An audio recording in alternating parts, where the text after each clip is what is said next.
M ಪ್ರವ್ರಜಂತಮನುಪೇತಮಪೇತಕೃತ್ಯಂ ದ್ವೈಪಾಯನೋ ವಿರಹಕಾತರ ಆಜುಹಾವ ಪುತ್ರೇತಿ ತನ್ಮಯತಯಾ ತರವೋಪಿ ನೇದುಃ ತಂ ಸರ್ವಭೂತಹೃದಯಂ ಮುನಿಮಾನತೋಸ್ಮಿ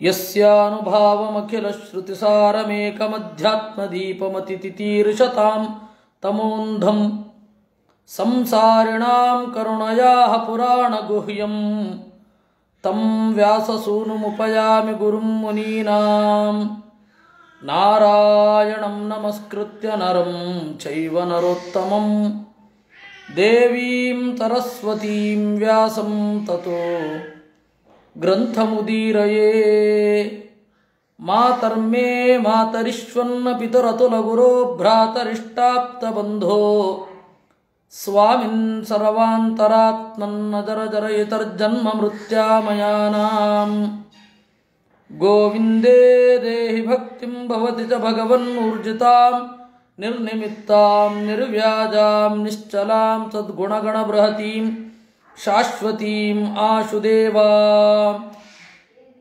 ಅಹಂಚ ವ್ಯಂಸಿತೋ ರಾಜನ್ ಪಿತ್ರೋರ್ವಕ್ಕುಲನಂದನ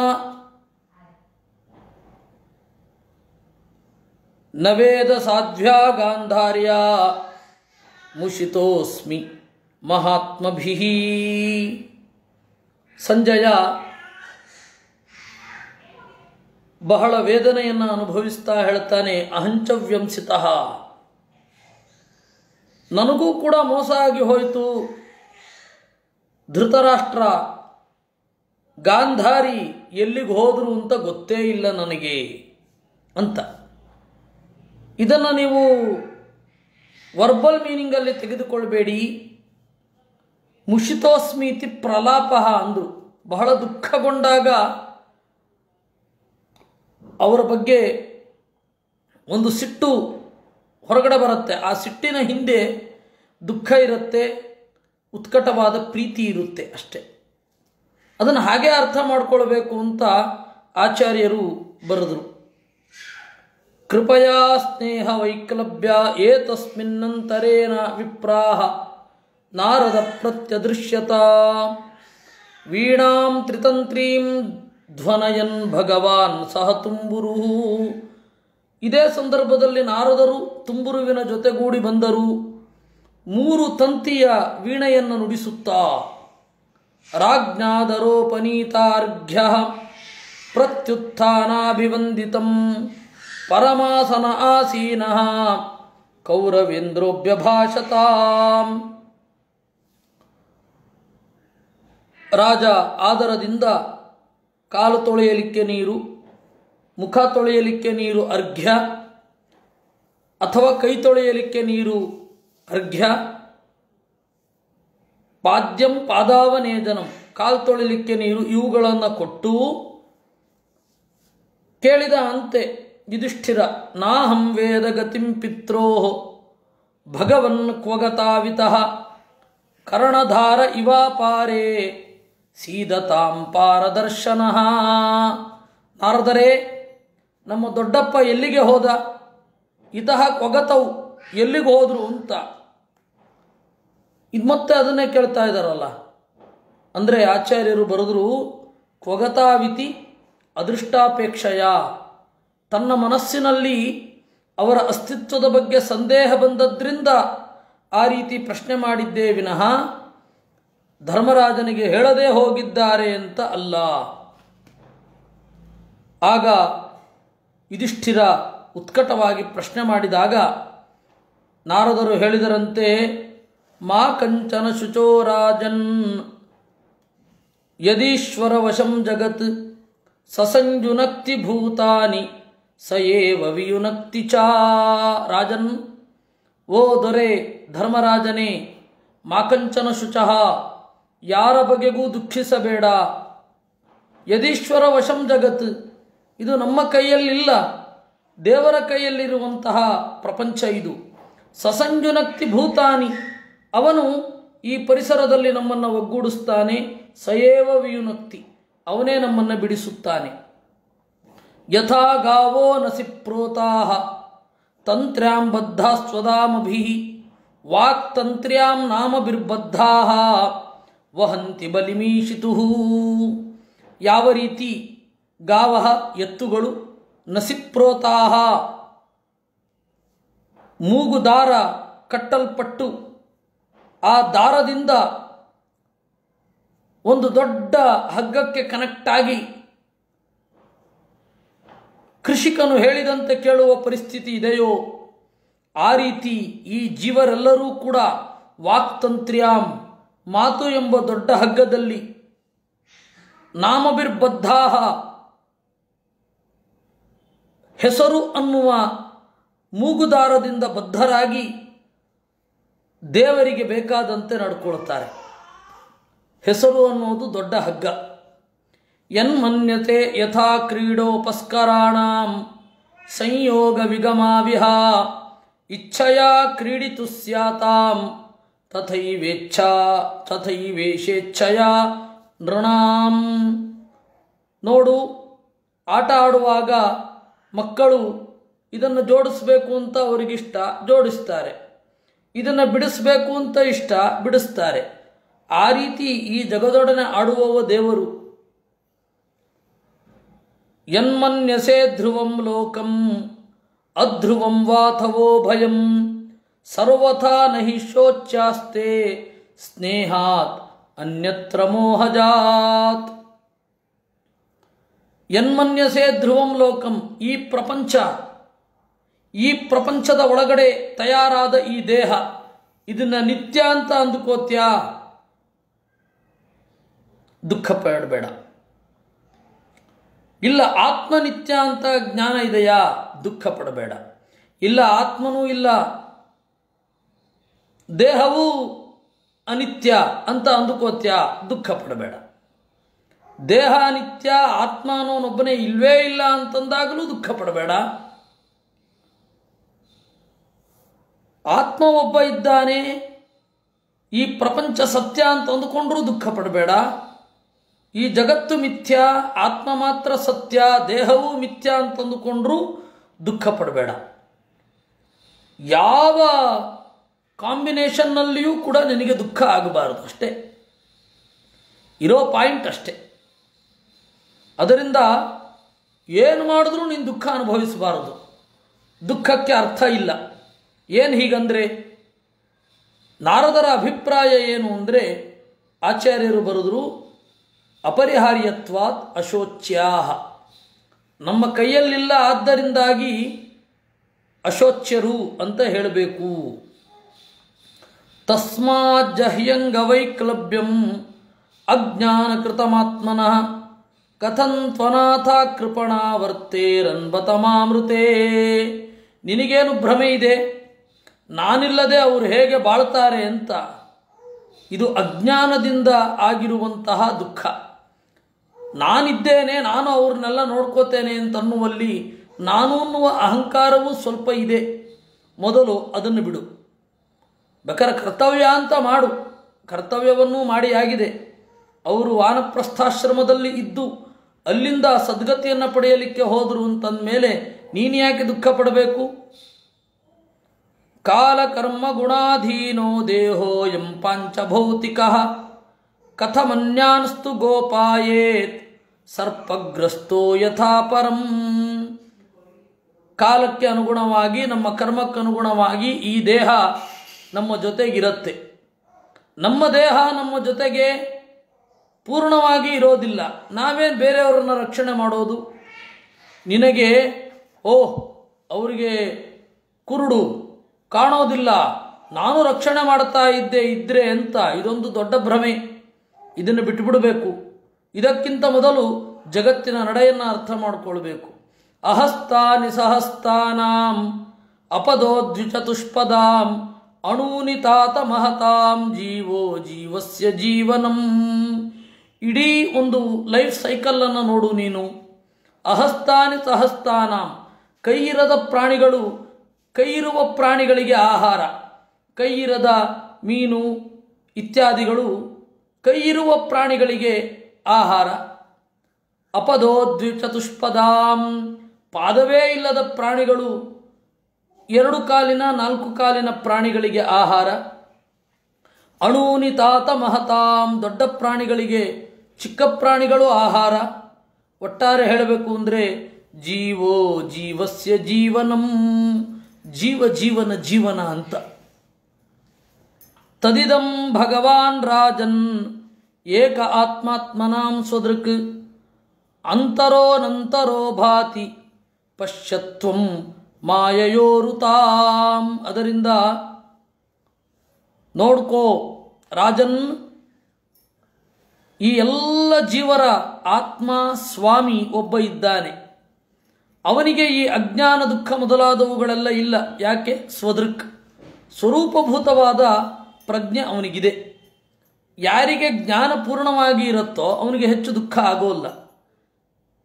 ಯಾರಿಗೆ ಜ್ಞಾನ ಸ್ವರೂಪನೋ, ಯಾರಿಗೆ ಸ್ವರೂಪವೇ ಜ್ಞಾನವೋ ಅಥವಾ ಜ್ಞಾನವೇ ಸ್ವರೂಪವೋ ಅವ್ರಿಗಂತೂ ದುಃಖ ಆಗೋದೇ ಇಲ್ಲ. ಅದರಿಂದಾಗಿ ಅಂತರೋ ಭಾತಿ, ಆ ದೇವರು ಒಳಗಡೆಯೂ ಇದ್ದಾನೆ ಹೊರಗಡೆಯೂ ಇದ್ದಾನೆ, ಅವನ ವಶದಲ್ಲಿ ಇದೆಲ್ಲವೂ ಇದೆ. ಅದರಿಂದಾಗಿ ಮಾಯೆಯ ಅವನ ಸ್ವರೂಪಭೂತವಾದ ಇಚ್ಛೆಯಿಂದ ಉರುತಾಂ ಪಶ್ಯ, ಬಹಳ ಜೀವರಲ್ಲಿ ಅಂತರ್ಯಾಮಿಯಾಗಿ ಬಹಿರ್ಯಾಮಿಯಾಗಿ ಇದ್ದಾನೆ ಎನ್ನುವುದನ್ನು ತಿಳುಕು. ಸೋಯ ಮಧ್ಯ ಮಹಾರಾಜ ಭಗವಾನ್ ಭೂತಭಾವನಃ ಕಾಲರೂಪೋವತೀರ್ಣೋಸ್ಯಾಂ ಅಭಾವಾಯ ಸುರದ್ವಿಷಾಂ. ಅಂತಹ ಈ ದೇವರು ಭೂತಭಾವನಃ, ಜೀವರನ್ನ ಸೃಷ್ಟಿ ಸ್ಥಿತಿ ಲಯ ಮೊದಲಾದವುಗಳಲ್ಲಿ ತೊಡಗಿಸುವವ. ಕಾಲರೂಪ, ನಾಶ ಮಾಡಲಿಕ್ಕೆ ಅಂತ ಹೇಳಿಯೇ ಕಪ್ಪು ರೂಪದಿಂದ ಇಲ್ಲಿಗೆ ಬಂದಿದ್ದಾನೆ, ಅಂದರೆ ಕೃಷ್ಣನಾಗಿ ಇದ್ದಾನೆ. ದೈತ್ಯರನ್ನು ನಾಶ ಮಾಡಲಿಕ್ಕೆ ನಿಷ್ಪಾದಿತಂ ದೇವ ಕಾರ್ಯಂ ಅವಶೇಷಂ ಪ್ರತೀಕ್ಷತೆ ತಾವದ್ಯೂಯಮವೇಕ್ಷಧ್ವಂ ಭವಾನ್ ಯಾವದಿಹೇಶ್ವರ. ನೋಡು, ದೇವತಾ ಕಾರ್ಯ ಏನು? ಭೂಭಾರವನ್ನು ಇಳುಹುವುದು. ಕೃಷ್ಣ ಆ ಕೆಲಸವನ್ನು ಮಾಡಿ ಆಗಿದೆ. ಇನ್ನು ಮುಂದೆ it will be your turn. ದೇವರು ಇಲ್ಲಿರೋ ತನಕ ನೀವಿಲ್ಲಿರಬೇಕು. ದೇವರು ಈ ಭೂಮಿಯನ್ನು ಯಾವಾಗ ಬಿಟ್ಟು ಹೋಗ್ತಾನೋ, ಬಿಟ್ಟು ಹೋಗ್ಲಿಕ್ಕೆ ಅವನು ಸರ್ವಾಂತರ್ಯಾಮಿ, ಯಾವಾಗ ಕಣ್ಮರೆಯಾಗ್ತಾನೋ ಆಗ ನೀವು ಕೂಡ ಈ ಜಗತ್ತನ್ನು ಬಿಟ್ಟು ಹೋಗಬೇಕು, ನೆನಪಿರಲಿ. ಸೊ ನೀವೇ ಬಿಟ್ಟು ಹೋಗ್ತಾ ಇದ್ದೀರಾ. ನಿಮಗಿಂತ ವಯಸ್ಸಾಗಿರುವ ನಿಮ್ಮ ದೊಡ್ಡಪ್ಪ ಬಿಟ್ಟು ಹೋದರೆ ಇಷ್ಟೊಂದು ದುಃಖ ಏನೋ. ಧೃತರಾಷ್ಟ್ರಸ್ಸಹ ಭ್ರಾತ್ರ ಗಾಂಧಾರ್ಯಾ ಚ ಸ್ವಭಾರ್ಯಯ ದಕ್ಷಿಣೇನ ಹಿಮವತಃ ಋಷೀಣಾಂ ಆಶ್ರಮಂ ಗತಃ. ಧೃತರಾಷ್ಟ್ರ ಸಹ ಭ್ರಾತ್ರ, ಹೋಗಬೇಕಾದ್ರೆ ನೀವೆಲ್ಲ ನೋಡಿದ್ರಿ. ಧೃತರಾಷ್ಟ್ರ ತನ್ನ ತಮ್ಮನಾದ ವಿದುರನ ಜೊತೆಗೆ, ತನ್ನ ಹೆಂಡತಿಯಾದ ಗಾಂಧಾರಿಯ ಜೊತೆಗೆ, ನಿಮ್ಮ ತಾಯಿಯಾದ ಕುಂತಿಯ ಜೊತೆಗೆ ಹಿಮವತ್ ಪರ್ವತದ ದಕ್ಷಿಣ ಭಾಗಕ್ಕೆ ಹೋಗಿದ್ದ. ಅಲ್ಲಿ ಭ್ರಾತ್ರ ಅಂತ ಹೇಳಿದ ಕೂಡಲೇ ಈಗಲೂ ವಿದುರ ಇದ್ದಾನೆ ಎನ್ನುವ ಭ್ರಾಂತಿಯನ್ನು ಹುಟ್ಟಿಸುತ್ತೆ. ಅದಕ್ಕೆ ಮಧ್ವಾಚಾರ್ಯರು ಹೇಳಿದ್ರು, ಗಮನಕಾಲೇ ಸಹ ಭ್ರಾತ್ರ, ಹೋಗಬೇಕಾದ್ರೆ ಹೋಗಿದ್ದ ಅಲ್ವಾ ಅಂತ ನೆನಪಿಸೋದು ಇದು. ಸ್ರೋತೋಭಿಸಪ್ತಭಿರ್ಯತ್ರ ಸ್ವರ್ಧುನಿ ಸಪ್ತದಾಭ್ಯಗಾತ್ ಸಪ್ತಾನಾಂ ಪ್ರೀತಯೇ ನಾಮ್ನಾ ಸಪ್ತಸ್ರೋತ ಪ್ರಚಕ್ಷತೆ. ಅವನು ಹೋದ ಜಾಗವನ್ನು ಸಪ್ತಸ್ರೋತಸ್ ಅಂತ ಕರೀತಾರೆ. ಯಾಕೆಂದರೆ ದೇವನದಿಯಾದ ಆಕಾಶ ಗಂಗೆ ಅಲ್ಲಿ 7 ಕವಲಾಗಿ ಹರಿತಾಳೆ. ಯಾಕೆ? ಸಪ್ತಾನಾಂ ಪ್ರೀತಯೇ, ಋಷಿಗಳ ಪ್ರೀತಿಗಾಗಿ. ಅದೇನ್ರಿ ಇದು ಸಪ್ತ ಅಂತೀರ, ಋಷಿ ಅಂತ ಹೇಳ್ತಿರಲ್ರಿ ಅಂದರೆ ಪ್ತಾ ಅಂತಂದರೆ ಜಟ, ಜಟೆಯನ್ನು ಪ್ತಾ ಅಂತ ಕರೀತಾರೆ. ಸಪ್ತ ಅಂದರೆ ಜಟೆಯಿಂದ ಕೂಡಿದವರು ಯಾರು? ಋಷಿಗಳು. ಸೊ ಸಪ್ತಾನಾಂ ಅಂತ ಹೇಳಿದರೆ, ಸಪ್ತಾನಾಂ ಪ್ರೀತಯೇ ಅಂದರೆ ಜಟೆ ಇರುವ ಋಷಿಗಳ ಪ್ರೀತಿಗಾಗಿ ಗಂಗೆ ಅಲ್ಲಿ ಹರಿತಾ ಇದ್ದಾಳೆ 7 ಕವಲಾಗಿ. ಅದಕ್ಕೆ ಅದನ್ನು ಸಪ್ತಸ್ರೋತಸ್ ಅಂತ ಕರೀತಾರೆ. ಸ್ರೋತೋಭಿ ಸ್ನಾತ್ವಾ ತ್ರಿಷವಣಂ ತಸ್ಮಿನ್ ಹುತ್ವಾ ಚಾಗ್ನೀನ್ ಯಥಾವಿಧಿ ಅಭಕ್ಷ ಉಪಶಾಂತಾತ್ಮ ಸ ಆಸ್ತೆ ವಿಗತೆ ಕ್ಷಣ. ಅನುಸವನಂ 3 ಹೊತ್ತು ಸ್ನಾನ ಮಾಡಿ, ಪ್ರಾತಃಸವನ, ಮಾಧ್ಯಂದಿನ ಸವನ, ಸಾಯಂ ಸವನ, ಈ 3 ಸವನದ ಬಗ್ಗೆ 3 ಸವನದಲ್ಲಿ ಸ್ನಾನ ಮಾಡಿ, ಹುತ್ವಾಚಾಗ್ನೀನ್ ಯಥಾವಿಧಿ ಅಗ್ನಿಯಲ್ಲಿ ಹೋಮ ಮಾಡಿ, ಅಭಕ್ಷ ನೀರನ್ನು ಮಾತ್ರ ಸೇವಿಸುತ್ತಾ, ಉಪಶಾಂತಾತ್ಮ ದೇವರಲ್ಲಿಯೇ ಮನಸ್ಸನ್ನು ನೆಟ್ಟು ನೆಮ್ಮದಿಯಿಂದ, ವಿಗತೆ ಕ್ಷಣ ಆಸ್ತೆ ಎಲ್ಲ ಬಯಕೆಗಳನ್ನು ಕಳೆದುಕೊಂಡು ಇದ್ದಾನೆ. ಓಹೋ, ಇದ್ದಾನೆ ಅಂತ ವರ್ತಮಾನ ಹೇಳ್ತಾ ಇದ್ದೀರಾ. ಅಂದರೆ ಧೃತರಾಷ್ಟ್ರ ಬದುಕಿರಬೇಕಾದ್ರೇನೆ ಈ ರೀತಿ ಅನುಮಾನ ಬಂದ್ಬಿಡುತ್ತಾ? ನೋಡಿ, ಪುರಾಣದಲ್ಲಿರುವ ಭಾಷೆ ನೋಡಿ, ಆಸ್ತೆ ಅಂತಿದೆ, ಇರ್ತಾನೆ ಅಂತ, ಅಂದರೆ ಪ್ರೆಸೆಂಟ್ ಟೆನ್ಸನ್ನು ಹೇಳ್ತಾ ಇದ್ದಾರೆ. ಅದಕ್ಕೆ ಆಚಾರ್ಯರು ಹೇಳಿದ್ರು, ಆಸ್ತೆ ಇತ್ಯಾದಿ ಅತೀತಾರ್ಥೇ. ಧರ್ಮರಾಜನಿಗೆ ಆ ಭಾವನೆ ಬರುವಷ್ಟೊತ್ತಿಗೆ ಧೃತರಾಷ್ಟ್ರ ಪ್ರಾಣತ್ಯಾಗ ಮಾಡಿ ಆಗಿತ್ತು. ಆದರೆ ಅತೀತಾರ್ಥದಲ್ಲಿ ವರ್ತಮಾನಾರ್ಥವನ್ನು ಬಳಸ್ತಾರೆ. ಇವತ್ತಿಗೂ ಕೂಡ ಅತೀತಾರ್ಥದಲ್ಲಿ ವರ್ತಮಾನ ಪದಪ್ರಯೋಗವನ್ನು ಮಾಡ್ತಾರೆ. ನಾವು ಮಾಡಲ್ಲ, ಆದರೆ ಈ ಪತ್ರಕರ್ತರು ಮಾಡ್ತಾರೆ. ಅವರಿಗೆ ಗೊತ್ತಿದ್ದು ಮಾಡೋದಲ್ಲ, ಗೊತ್ತಿಲ್ಲದೆ ಮಾಡೋದು. ಅವತ್ತೊಂದು ಘಟನೆ ನಡೆಯುತ್ತೆ, ಅದು ಗೊತ್ತಿಲ್ಲದೇನೆ ಅವ್ರು ಬರ್ತಾರೆ ಅಂತ ಅತೀತವನ್ನು ವರ್ತಮಾನಾರ್ಥದಲ್ಲಿ ಇವತ್ತು ಪತ್ರಕರ್ತರು ಪ್ರಯೋಗ ಮಾಡ್ತಾರೆ. ಇದು ವೇದವ್ಯಾಸರು ಅವತ್ತು ಮಾಡಿಬಿಟ್ಟಿದ್ದಾರೆ. ಆದರೆ ವೇದವ್ಯಾಸರು ಪ್ರಜ್ಞಾಪೂರ್ವಕವಾಗಿ ಮಾಡಿರ್ತಾರೆ, ಇವುಗಳು ಪ್ರಜ್ಞಾಪೂರ್ವಕವಾಗಿ ಅಲ್ಲದೆ ಮಾಡಿರ್ತಾವೆ, ಅಷ್ಟೇ ವ್ಯತ್ಯಾಸ. ಸ ಏಚಯೇತರ ಹ್ಯಧ್ಯಾಸ್ತ ಆತನಂ ಪಾರ್ಥಿವೋಚಿತಂ ಇತ್ಯಾದಿವತ್ ಅಂದರು. ಈ ರೀತಿ ಅನೇಕ ಪ್ರಯೋಗಗಳನ್ನು ನಾವು ನೋಡ್ತೇವೆ. ಸುಪ್ತಿಂಗುಪಗ್ರಹ ಲಿಂಗ ನರಾಣಾಂ ಕಾಲಹಲಚ್ವರ ಕೃತ್ಸಯಂಗಾಂಚ ವ್ಯತ್ಯಯಮಿಚ್ಛತಿ ಶಾಸ್ತ್ರಕೃದೇಚಾಂ ಸೋಪಿ ಚ ಸಿದ್ಧ್ಯತಿ ಬಾಹುಲಕೇನ ಇತ್ಯಾದಿ ಮಹಾವ್ಯಾಕರಣೇ ಅಂದರು. ಆಚಾರ್ಯರು ಮಹಾವ್ಯಾಕರಣ ಅಂತ ಒಂದು ವ್ಯಾಕರಣವನ್ನು ಉಲ್ಲೇಖ ಮಾಡ್ತಾರೆ. ಅದರಲ್ಲಿ ಅವರು ಹೇಳೋದು ಸುಬಂತವಾದ ಪದಪ್ರಯೋಗಗಳನ್ನು ವ್ಯತ್ಯಾಸ ಮಾಡಿ ಹೇಳ್ತಾರೆ. ಸುಬಂತ ನಾಮಪದ ಯಾವುದನ್ನು ನೌನ್ ಅಂತ ಕರೀತಾರೆ, ಅದನ್ನು ಸುಪ್ ಅಂತ ಕರೀತಾರೆ. ತಿಂಗ್ ಅಂತಂದರೆ ವರ್ಬ್, ಉಪಗ್ರಹ ಅಂತಂದರೆ ಪ್ರಿಪೋಸಿಷನ್, ಉಪಸರ್ಗ. ವಸ್ತುತಃ ಆ ಉಪಸರ್ಗವನ್ನು ಇಂಗ್ಲೀಷ್ನಲ್ಲಿ ಪ್ರಿಪೋಸಿಷನ್ ಅಂತ ಕರೀತಾರೆ. ಆದರೆ ಜರ್ಮನಿಯಲ್ಲಿ ಮತ್ತು ಸಂಸ್ಕೃತದಲ್ಲಿ, ಮುಖ್ಯವಾಗಿ ಸಂಸ್ಕೃತದಲ್ಲಿ ಅದನ್ನು ಎಲ್ಲಿ ಬೇಕಾದರೂ ಪ್ರಯೋಗ ಮಾಡಬಹುದು.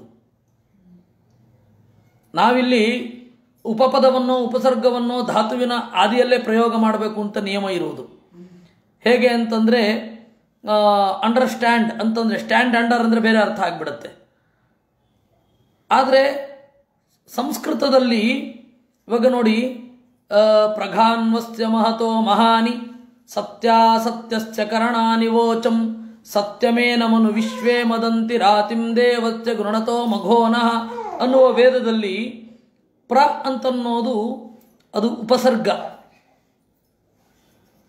ವೋಚಂ ಅಂತ ಹೇಳಿ ಇದೆ, ಅದು ಧಾತು.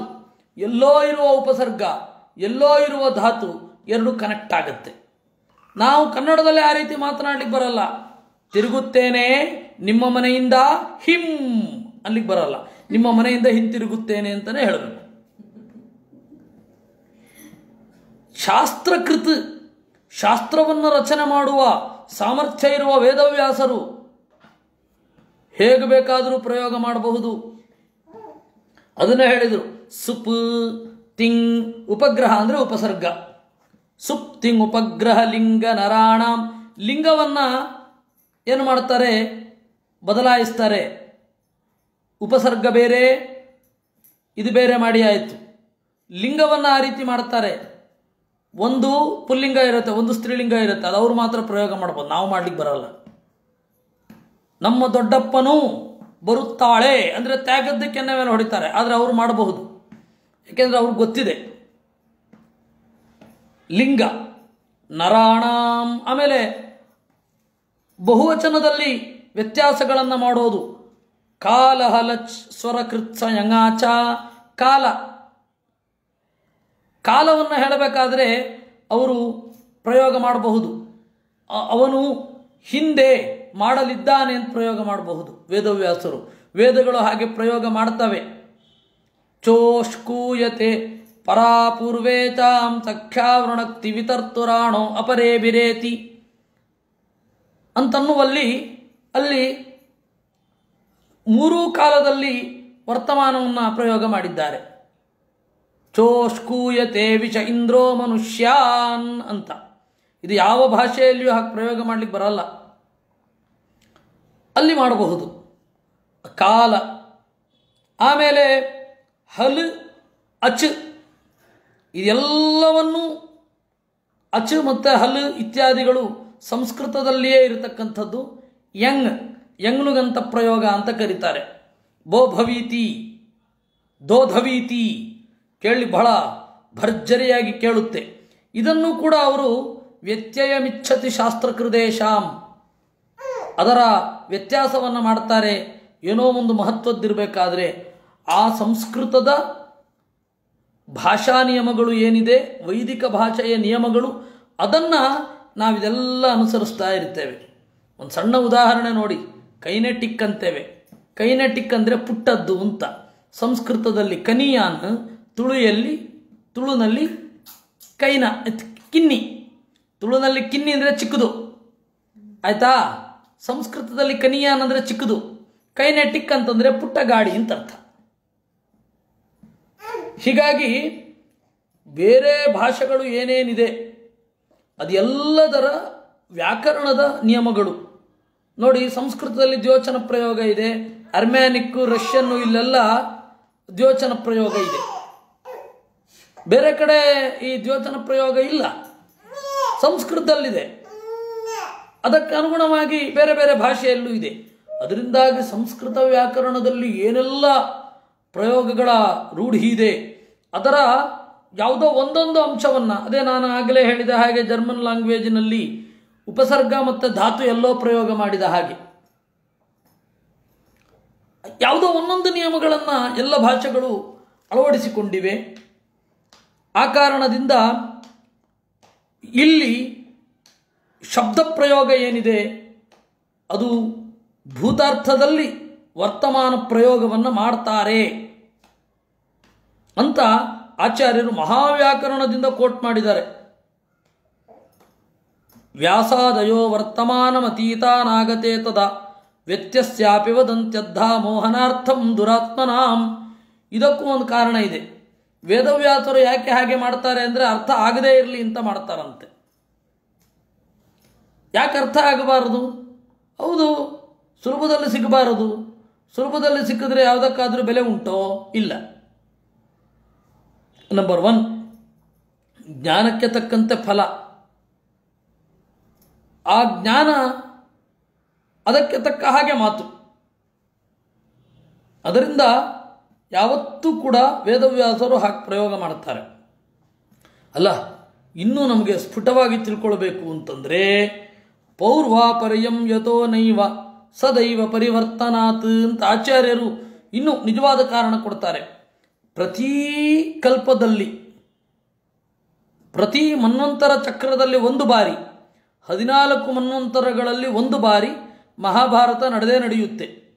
ಪ್ರತಿ ಬಾರಿ ನಡೆಯುವಾಗಲೂ ಕೂಡ ಈ ರೀತಿ ಒಂದು ಮಹಾಭಾರತದಲ್ಲಿ ಧೃತರಾಷ್ಟ್ರ ಹೀಗೆ ಮಾಡ್ತಾನೆ. ಅದಕ್ಕೆ ಯಾವ ವಚನದಲ್ಲಿ ಪ್ರಯೋಗ ಮಾಡಿದ್ರೂ ಸರಿ, ಯಾವ ಕಾಲದಲ್ಲಿ ಪ್ರಯೋಗ ಮಾಡಿದ್ರೂ ಸರಿ, ಅದು ನಿತ್ಯವೇ. ಧಾತಾ ಯಥಾ ಪೂರ್ವಮಕಲ್ಪಯತ್. ಧಾತಾ ಬ್ರಹ್ಮನು ಯಥಾಪೂರ್ವಂ ಹಿಂದಿನಂತೆಯೇ ಅಕಲ್ಪಯತ್ ಮಾಡಿದ, ಮುಂದೆ ಅದನ್ನೇ ಮಾಡ್ತಾನೆ. ಯಾಕೆಂದರೆ ಇದು ಕಾಲ ನಿಯಮ ಇಲ್ಲಲ್ಲ. ಧಾತಾ ಯಥಾ ಪೂರ್ವಮಕಲ್ಪಯತ್ ಅಂತನ್ನೋದು ನಾಳೆಗೆ ನೆನ್ನೆ, ನೆನ್ನೆಗೆ ನಾಳೆ. ಇದು ಧಾತಾ ಯಥಾ ಪೂರ್ವಮಕಲ್ಪಯತ್ ಅನ್ನೋದು ನಾವಿವತ್ತು ಬ್ರಹ್ಮದೇವರು ಹೇಗೆ ಸೃಷ್ಟಿ ಮಾಡಿದ್ರು ಅಂದರೆ ಅದಕ್ಕಿಂತ ಹಿಂದೆ ಸೃಷ್ಟಿ ಹೇಗೆ ಮಾಡಿದ್ರು ಹಾಗೆ ಮಾಡಿದ್ರು. ಮುಂದಿನವ್ರು ಹೇಗೆ ಮಾಡ್ತಾರೆ ಅಂದರೆ ಇವಾಗ ಹೇಗಿದೆಯೋ ಹಾಗೆ ಮಾಡ್ತಾರೆ. ಇಂದು ಅವರಿಗೆ ನಾಳೆ ಆಗತ್ತೆ,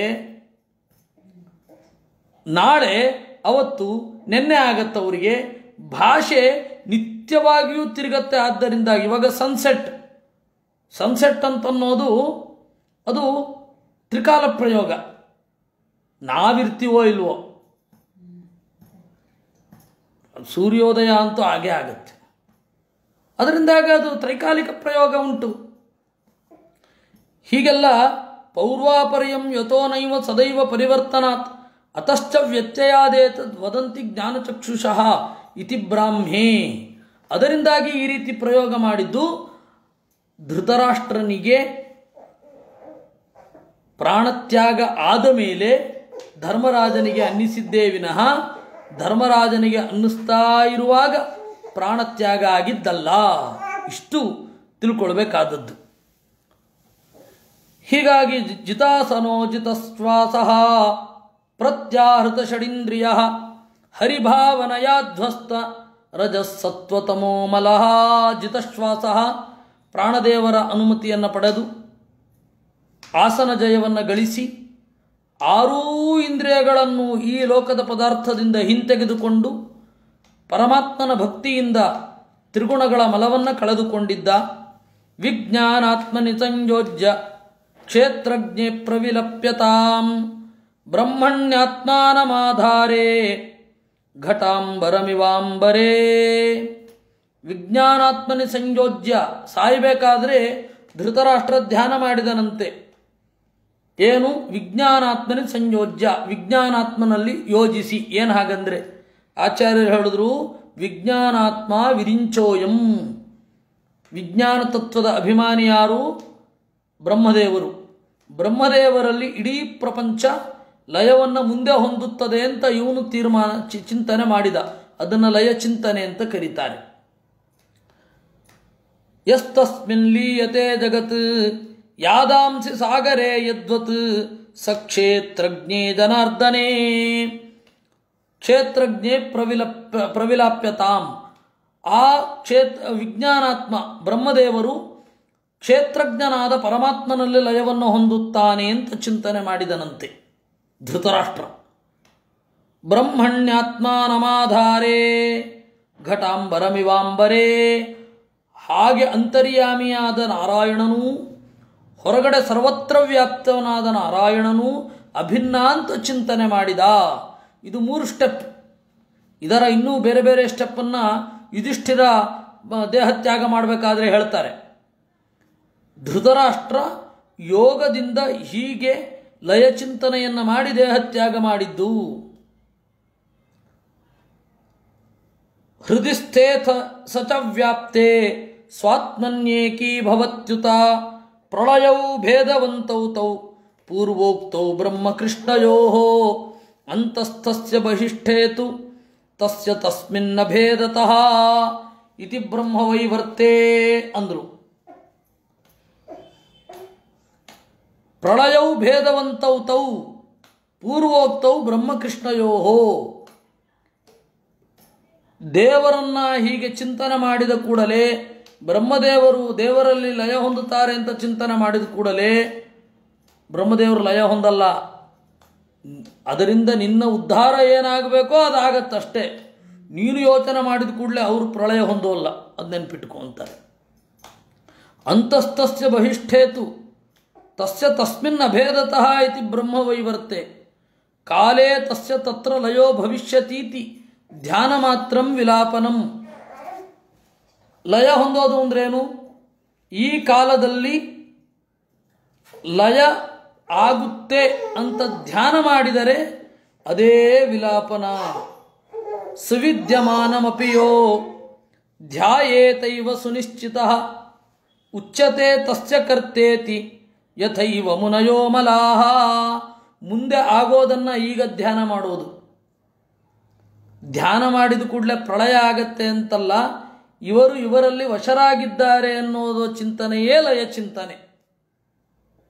ಅದನ್ನು ಪ್ರತಿಯೊಬ್ಬರೂ ಮಾಡಬೇಕು. ಇವ್ರು ಮಾಡಿದ ಕೂಡಲೇ ಅದು ಲಯ ಆಗಿಬಿಟ್ರೆ ಇವನು ಸತ್ತರೆ ಎಲ್ಲರೂ ಸತ್ತ ಹಾಗಲ್ಲ. ಮತ್ತು ಆ ದೇವತೆಗಳು ಇವನ ಚಿಂತನೆಗೆ ಅನುಗುಣವಾಗಿ ಲಯವನ್ನು ಹೊಂದೋದು ಅಲ್ಲ. ದೇವರ ಮತ್ತು ದೇವತೆಗಳ ತರತಮ ಭಾವ ಚಿಂತನೆ ಅನ್ನೋದು ಅಲ್ಲಿ ಇರುವಂಥದ್ದು. ಜಗದ್ವಿಲಾಪಯಾಮಾತು ಇತ್ಯುಚ್ಯಂತೆ ತತ್ಸ್ಮೃತೆ ನ ಚ ತತ್ಸ್ಮೃತಿ ಮಾತ್ರೇಣ ಲಯೋ ಭವತಿ ನಿಶ್ಚಿತಂ ಇತಿ ನಾರದೀಯೇ.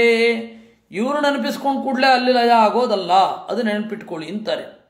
ಸ್ವರೂಪಂ ಜಾಯಮಾನಂಚ ಆಕಾಚೇತು ಘಟೇ ದ್ವಿಧಾ ಸ್ವರೂಪಂ ಜಾಯಮಾನೇತು ಘಟೇ ನಿರ್ಭೇದಮೇವತು ಭಿನ್ನವದ್ವ್ಯವಹಾರಸ್ಯ ಸಮರ್ಥಂ ತಲ್ಲಯೇ ಚ ತತ್. ಇನ್ನು ಒಳಗಡೆ ಇರುವ ಅಂತರ್ಯಾಮಿ ಸರ್ವತ್ರ ವ್ಯಾಪ್ತನಾದ ಭಗವಂತನ ಹೊಂದುತ್ತಾನೆ ಅಂದರೆ ಐಕ್ಯ ಚಿಂತನೆ ಅಂದರೆ ಏನದು? ಒಬ್ಬ ನನ್ನ ಅಂತರ್ಯಾಮಿಯಾದ ದೇವರು, ಸರ್ವತ್ರ ಹೊರಗಡೆ ವ್ಯಾಪ್ತನಾಗಿರುವ ಪರಮಾತ್ಮನು ಅಭಿನ್ನ ಅಂತ ಯೋಚನೆ ಮಾಡಿ ದೇಹವನ್ನು ಬಿಡ್ತಾನೆ. ಅದು ಲಯಚಿಂತನೆಯ ಕಡೆಯ ಘಟ್ಟ. ಸರಿಯಾಯಿತು, ಅದು ನಮಗೆ ಗೊತ್ತಾಯಿತು. ಆದರೆ ಅಲ್ಲಿರೋದೇನು ಅಂತಂದರೆ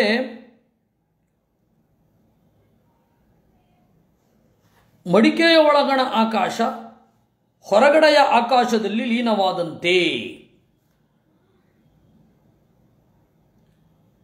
ಮಡಿಕೆ ಅದು ಮತ್ತು ಆಕಾಶ ಎರಡು ಭಿನ್ನ, ಅದರಲ್ಲಿ ಏನು ವಿವಾದ ಇಲ್ಲ. ಮಡಿಕೆಯ ಒಳಗಣ ಆಕಾಶ ಏನಿದೆ ಅದು ಮಡಿಕೆ ಇದ್ದಾಗ ಮಡಿಕೆಯ ಮಿತಿ ಇರುತ್ತೆ ಅಷ್ಟೆ. ಆ ಮಡಿಕೆ ಒಡೆದು ಹೋದ ಮೇಲೆ ಆ ಮಡಿಕೆಯ ಒಳಗಣ ಆಕಾಶ ಮತ್ತು ಹೊರಗಡೆಯ ಆಕಾಶ ಒಂದೇ ಅಂತ ಗೊತ್ತಾಗತ್ತೆ. ಅದೇ ರೀತಿ ದೇವರು ಯಾವಾಗಿದ್ರೂ ಅಭಿನ್ನನೇ. ಸರ್ವಾಂತರ್ಯಾಮಿಯಾದ ದೇವರು, ಅಂತರ್ಯಾಮಿಯಾದ ದೇವರು ಇಬ್ಬರೂ ಒಂದೇ. ಅದು ಗೊತ್ತಾಗೋದು ಚಿಂತನೆ ಮಾಡಿದಾಗ.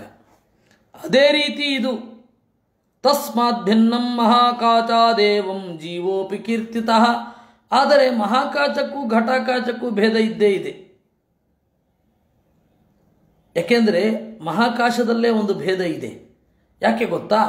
ಹಕ್ಕಿ ಹಾರ್ತಾ ಇರಬೇಕಾದ್ರೆ ಹಕ್ಕಿ ನೋಡು ಅಲ್ಲಿ ಹಾರ್ತಾ ಇದೆ, ಇಲ್ಲಿ ಹಾರ್ತಾ ಇದೆ ಅಂತ ನಾವು ವ್ಯವಹಾರ ಮಾಡ್ತೇವೆ. ಅಲ್ಲಿ ಮತ್ತೆ ಇಲ್ಲಿ ಅಂತ ಅನ್ನೋದೇ ಮಹಾಕಾಶದಲ್ಲಿ ಭೇದ ಇದೆ ಅಂತ ತಿಳಿಸುತ್ತೆ. ನೆನಪಿಟ್ಟುಕೊಳ್ಳಿ. ಅದೋ ಹಕ್ಕಿ ಅಲ್ಲಿ ಹಾರ್ತಾ ಇದೆ, ಬಂತು ಬಂತು ಬಂತು ಇಲ್ಲಿ ಬಂತು. ಏನದು? ಮಹಾಕಾಶದಲ್ಲಿಯೇ ಭೇದ ಇದೆ. ಅದೇ ರೀತಿ ಇಲ್ಲಿ ಮಹಾಕಾಶದಲ್ಲಿಯೇ ಭೇದ ಇದೆ. ಅದೇ ರೀತಿ ಜೀವರಿಗೂ ದೇವರಿಗೂ ಭೇದ ಇದ್ದೇ ಇದೆ.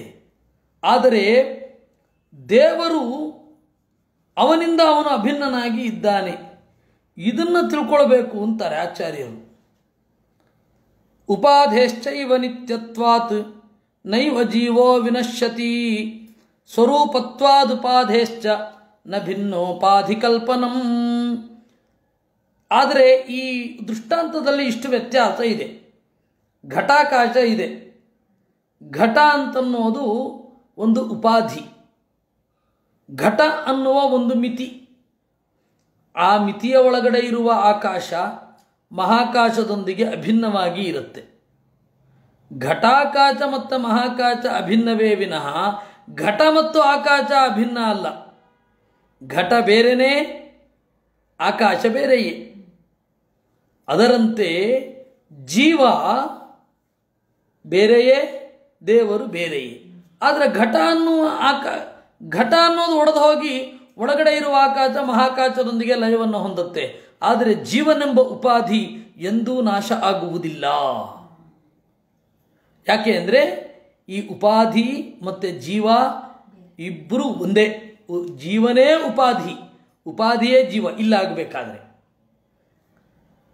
ಆಕಾಶದ ಮತ್ತು ಘಟಾಕಾಶದ ದೃಷ್ಟಾಂತವನ್ನು ತೆಗೆದುಕೊಂಡರೆ ಈ ರೀತಿ ಚಿಂತನೆ ಮಾಡಬೇಕಾಗತ್ತೆ. ನ ಚಾಭಿನ್ನತ್ವಮೀಚೇನ ಚಿನ್ಮಾತ್ರಂಚ ನ ಯುಜ್ಯತೆ ಇತಿ ಬ್ರಹ್ಮತರ್ಕೇ. ಹೀಗೆ ಬ್ರಹ್ಮತರ್ಕದಲ್ಲಿ ಇದೆ. ಅದರಿಂದ ಧೃತರಾಷ್ಟ್ರ ಬಹಳ ಎತ್ತರದ ಜೀವ. ಆ ಎತ್ತರದ ಜೀವನಾದ ಧೃತರಾಷ್ಟ್ರ ಕಾಳ್ಗಿಚ್ಚು ಅಲ್ಲಿಂದ ಬರ್ತಾ ಇದೆ ಅಂತ ಗೊತ್ತಾದ ಕೂಡಲೇ ನನ್ನ ಅವಸಾನ ಕಾಲ ಸಮೀಪಿಸ್ತಾ ಇದೆ ಅಂತ ಚಿಂತನೆ ಮಾಡಿ ಮಾತನ್ನು ಮನಸ್ಸಿನಲ್ಲಿ ಲಯಗೊಳಿಸಿದ. ಅಂದರೆ ಇನ್ನು ಮುಂದೆ ಅವನು ಮಾತನಾಡಲ್ಲ. ಮಾತಿನ ದೇವತೆ ಯಾರು? ಪಾರ್ವತಿ. ಆ ಪಾರ್ವತಿ ಸದಾಶಿವನ ಅಧೀನಳು.